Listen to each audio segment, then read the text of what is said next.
Week 7 started back on Thursday night between the Saints and Cardinals, and after a few consecutive boring games on TNF, we had a very, very high-scoring game as the teams combined for 76 points. Star receiver DeAndre Hopkins was back for the Cardinals and had over 100 yards in his season debut. And I realize the initial thought or question people will naturally ask themselves is, are the Cardinals back now that they have one of the best receivers in the NFL on their team, and now that Kyler can truly maximize what he can do? To me, the answer is no, not because they can't hang with other teams offensively, but because I don't think their defense is very good. And I realize they had not one, but two pick sixes on Thursday night, but that's not going to happen every game. The Cardinals are now 3-4, and their next 4 games are at the Vikings, home against the Seahawks, at the Rams, and home against the 49ers, none of which are easy. I still think they will miss the playoffs, but this was the most complete game they played this year. As for the Saints, they fall to 2-5, much to the happiness of Eagles fans, and they, in a lot of ways, are done. Their season hasn't went anywhere close to according to plan, and to make matters worse, they don't have a first-round pick, and their quarterback situation for the future is unclear. And in a lot of ways, the Saints are in a very bad spot to be in as an NFL franchise. Falcons-Bengals is the first game from Sunday up, and this was an ass-kicking. Joe Burrow threw for over 475 yards and 3 touchdowns, and the Bengals had not one, but 2 receivers go for over 130 yards. 35-17 is a 3-score loss for the Falcons, but the game felt a lot further apart than this, and the Bengals did a good job of holding the Falcons' run game, which was critical heading into Week 7. The Falcons' game plan was to run the ball to try and slow down Cincy, and it was pretty clear pretty quickly this wasn't going to work. They had a 75-yard touchdown to Damiere Byrd of all players, and the Falcons did not stand a chance on Sunday. It didn't help corner A.J. Terrell was ruled out early, but Tyler Boyd was eating early and often. Cincinnati is tied atop the AFC North, as is Atlanta tied atop the NFC South. This was back-to-back great games for the Bengals offense, and their next 3 games are at Cleveland, home against the Panthers, and at the Steelers, and through 10 games, they should be 7-3. Lions-Cowboys is next, and the Cowboys had Dak Prescott back for the first time since Week 1. And Dak played okay in this game and didn't lose Dallas the game, which was key because Dak did not need to be at his best on Sunday as the run game was working. I do think they should feed Tony Pollard more than they do, but the important thing is Dallas is 5-2 through 7 games, despite their starting quarterback missing 5 games. As for Detroit, this is the first time in the Dan Campbell era where his seat isn't hot by any means, but I do think it is room temperature. To make matters worse, they were coming off of a bye week, and in their last 2 games, the Lions have been outscored cumulatively 53-6. Jared Goff has went from tied atop the NFL in passing touchdowns through 4 weeks to 0 passing touchdowns and 3 interceptions over the last 2 games. They're 1-5. Their season is in a lot of ways over, and it's time to tank for Bryce Young or CJ Stroud.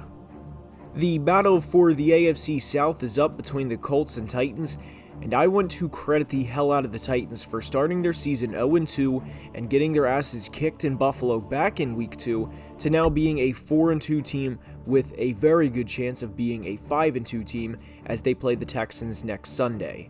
As for Indy, this has been a few years coming, but I do believe it is time to move on from both head coach Frank Reich and GM Chris Ballard.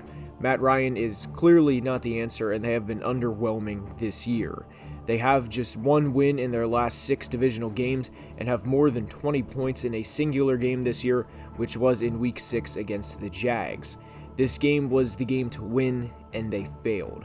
And they're not going to win on the road in KC or Buffalo in the playoffs, if they even get that far, which is a stretch. And the Indianapolis Colts season is done. From an AFC South clash, we go to an AFC North clash, and when watching this game come down to the wire, I thought I was going to have John Harbaugh not on the hot seat, but not far from the hot seat either, as the Ravens nearly blew another double-digit lead. However, they did not, and a win is a win, and to be 4-3 through 7 games versus 3-4 for a team that has postseason aspirations is critical. They did this with Lamar Jackson completing just 9 passes on the day, and star tight end Mark Andrews having just 2 targets for 0 receptions. An ugly win to say the least. The Browns are 2-5, and 4 of their 5 losses are by 9 combined points. They went from a team that should have been 3-0 with the Flacco comeback drive against them in Week 2 that should have never happened, to a team that's 2-5 with no first-round pick and honestly little hope towards their future. They are in a very interesting situation moving forward, and we will be doing a full video on them very soon. Giants-Jags is up, and this game came down to the wire. This was a goal line stand by Wink Martindale's defense, and in one offseason, Brian Daboll has turned a culture of what was perpetual losing into legitimate NFC contenders.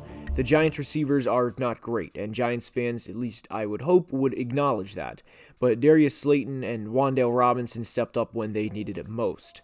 They also had 2 100-yard rushers on Sunday, and Daniel Jones is a legitimate dual-threat quarterback. He's not a gimmick or bad or anything. He makes plays when he needs to and is making the most of what he has to work with, which, aside from Saquon Barkley, is not a lot from a skill position perspective. The Giants are going to be a dangerous team moving forward. The Jags are now 0-5 in one-score games in 2022, and I know the losing gets old and quick. But 10 of their 14 losses in 2021 were by multiple scores. This team had back-to-back number 1 overall picks for a reason. They're rebuilding, and they will get better with time. Bucs, Panthers. What a game. And I mean, what a game. The Bucs, in a lot of ways, are broken. Tom Brady simply isn't pushing the ball down the field, and a lot of his incompletions are just short of the mark. He'll be under pressure and throw a ball at a guy's feet. The run game is nowhere to be found, and Leonard Fournette had just 19 yards rushing on 8 carries, and guys, that's not okay, that's not, underwhelming, that's not good, period. There's no sugarcoating how bad the run game is for the Bucs and how little push the offensive line gets. And not only that, but defenses know this and keen in on it, and as crazy as this sounds, force a 45-year-old Tom Brady and mainly offensive coordinator Byron Leftwich to beat them. And the results, as you guys have seen over the past few weeks, have not been good. And enough credit cannot be given to Carolina for how much they were shit on time and time again this week. And they didn't just beat the Bucs, they dominated them as double-digit underdogs. Packers, Commanders, and what another great game. The Packers and Bucs are both 3-4, and the Packers have dropped 3 straight games to the Giants, Jets, and now Washington Commanders.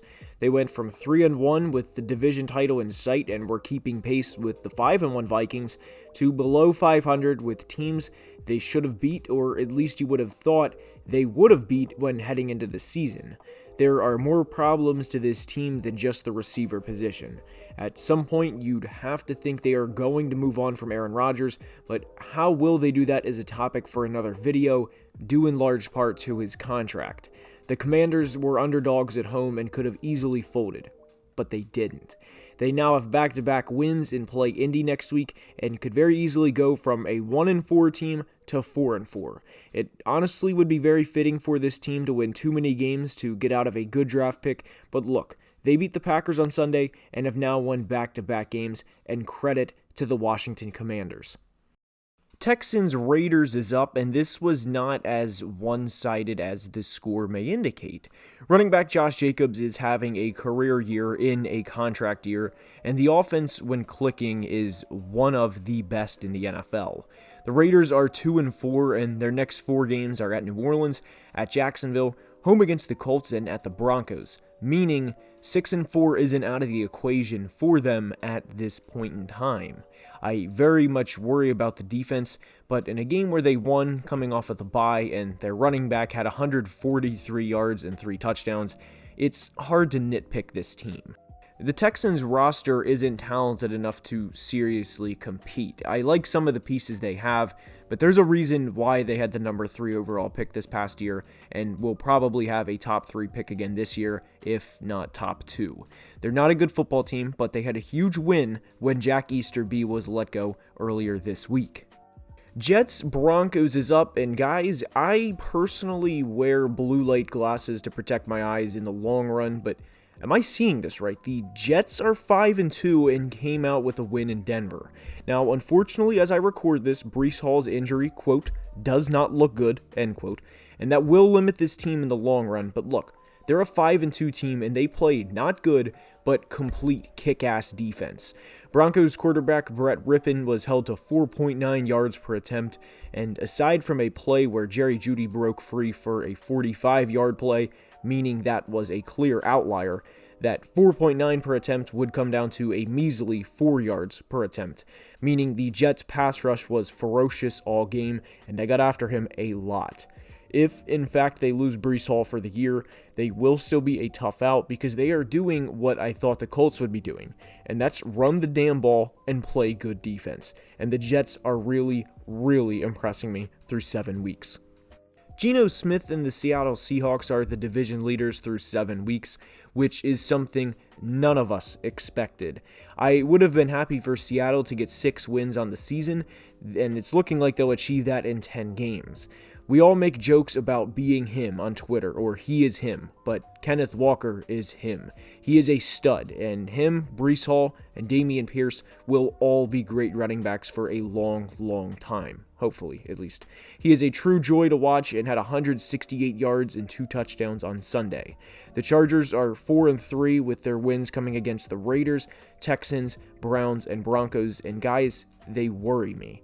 I love Justin Herbert, but I don't think this team is what everyone, and I am included in that, but what everyone hyped them up to be. I don't think they're going to win the division, and I think if they make the playoffs, maybe they win a game, and that's a big maybe.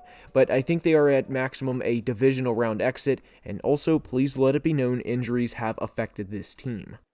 Chiefs 49ers is up, and the Chiefs are hyped the way they are for games like Sunday.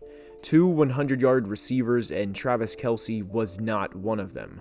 This very well may have been Juju Smith-Schuster's coming out party as a member of the Chiefs, as he had an impressive 7-catch, 124-yard, 1-touchdown stat line.